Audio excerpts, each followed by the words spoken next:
नमस्कार. प्रेमाची गोष्ट या मालिकेच्या पुढील काही भागांमध्ये आपल्याला खूपच छान असा ट्विस्ट पाहायला मिळणार आहे. इकडे सागर आणि मुक्ताचा सुखी संसार आपल्याला पाहायला मिळणार आहे. एवढ्या मोठ्या अग्निदिव्यातून जेव्हा सागर मुक्ता पुढे जातात त्यानंतर सागर मुक्ता यांचा सुखी संसार सुरू होत आहे.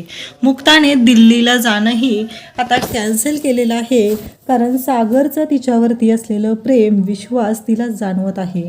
या सगळ्या त्रासापासून दूर जाण्यासाठीच मुक्ता ही दिल्लीला जाण्याचा निर्णय घेत होती. पण हे सगळं आता व्यवस्थित झालेलं आहे. सागरने मुक्ताला त्रास होऊ नये म्हणून तर त्या दिवशी त्याने तिला काहीही न बोलता माधवी आणि पुरू जेव्हा घरी घेऊन जात होते तेव्हा तिला घेऊन जाऊ दिलं.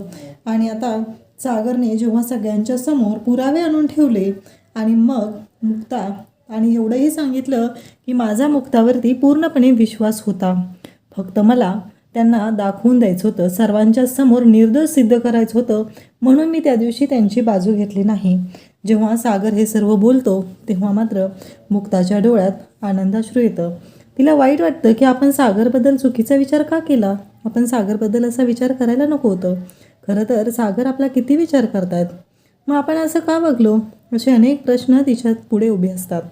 तर मुक्ताला खूप वाईट वाटतं, आपण असं करायला नको होतं, आणि त्याच गोष्टींचा विचार मुक्ता करत असते. आणि आता मुक्ता आणि सागरचा हा सुखाचा संसार आपल्याला पाहायला मिळणार आहे. त्याचबरोबर सागर हा रोमॅन्टिक झालेला आहे. किचनमध्ये मुक्ताची तो कशी मदत करत आहे. त्यावेळी तिथं इंद्र आहे, पण सागरला या गोष्टीचं भानच नाही की तिथं इंद्र आहे. तरीही सागर मुक्तासोबत रोमॅन्टिक झालेला आहे. आणि जेव्हा इंद्रा त्याला विचारते हे काय चाललंय तुझं, तेव्हा सागर इंद्राला कसं उत्तर देतो हे सगळं आपल्याला या व्हिडिओमध्ये पाहायला मिळणार आहे. आणि मिहीर अचानक तिथं आल्यामुळं मुक्ता आणि सागरची जी तारांबळ उडालेली आहे ते आपल्याला पाहायला मिळणार आहे. त्यासाठी हा व्हिडिओ शेवटपर्यंत पहा. तर सागरने मुक्ताला घरी आणलेलं असतं. मुक्ता दिल्लीला जायला निघालेली असते. सागरने मुक्ताला फोन करून एवढंच सांगितलेलं असतं की तुम्हाला निघायला अजून अर्धा तास आहे, फक्त 15 मिनिटांसाठी तुम्ही घरी या.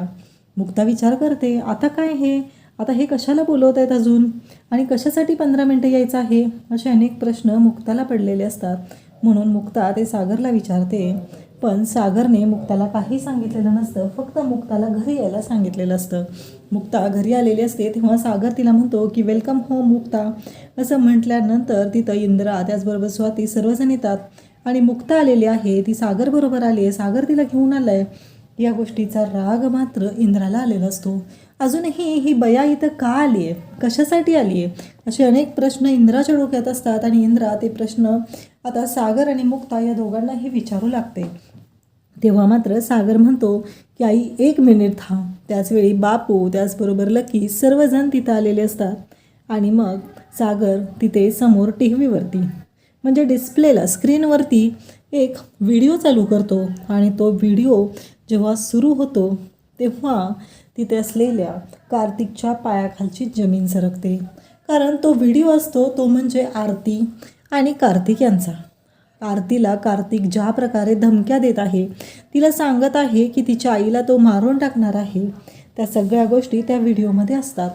खरं तर हे सगळं पाहून तिथं असलेल्या बापू, इंद्रा त्याचबरोबर स्वाती यांना धक्का बसलेला असतो.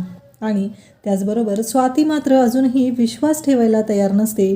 तिचं असं म्हणणं असतं की नाही, सागर असे वागू शकत नाहीत, असं त्यांच्याकडून होणं शक्यच नाही, हे खोटं आहे, हे सगळं ह्या मुक्ताने घडवून आणलंय, असं तिचं म्हणणं असतं.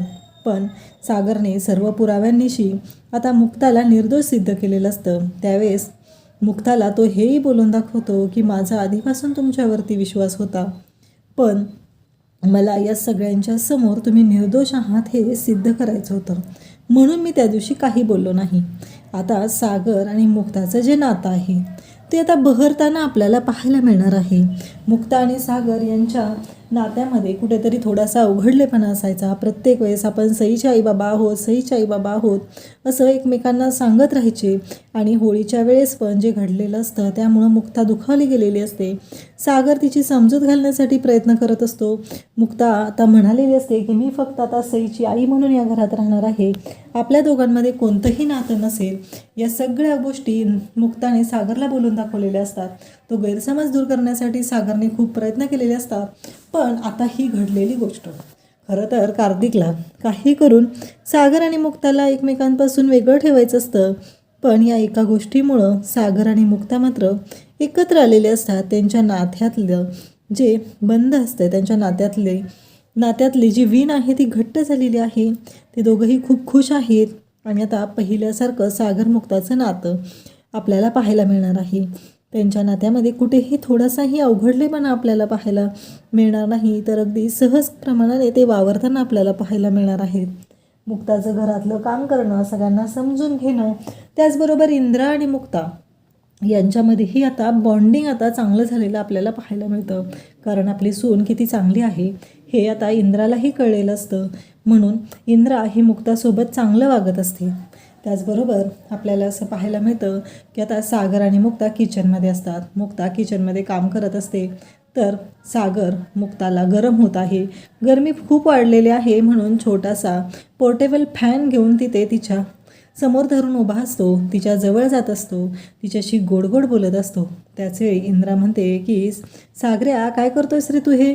तेव्हा सागर म्हणतो की अगं त्यांच्या डोळ्यात काहीतरी गेलं ना, ते काढून देत आहे. त्यावरती इंद्रा म्हणते हातात जो पंखा आहे त्याने काढत आहे, डोळ्यात काय गेले ते. कसं आहे ते तिचे डोळ्यात काहीतरी गेलं असेल, पण माझे डोळे अजून शाबूत आहेत, मला सगळं दिसतंय बरं का. आणि तेवढ्यात तिथे मिहीर आलेला असतो. मिहीर म्हणतो की अगं मावशी असं काही दादूस करत नाही आहे, खरंच वहिनींच्या डोळ्यात काहीतरी गेलं आहे गं. मग ते मुक्ता वहिनींच्या डोळ्यातला तो काढून देत आहे. तेव्हा लगेचच इंद्रा म्हणते की आलास का तुझ्या दादूसची बाजू घ्यायला? नाही बरोबर आहे तुझं, तू दादूसची बाजू घ्यायलाच आलेला आहे, पण माझे डोळे अजून शाबूत आहेत रे, माझ्या डोळ्याला काही झालेलं नाही आहे.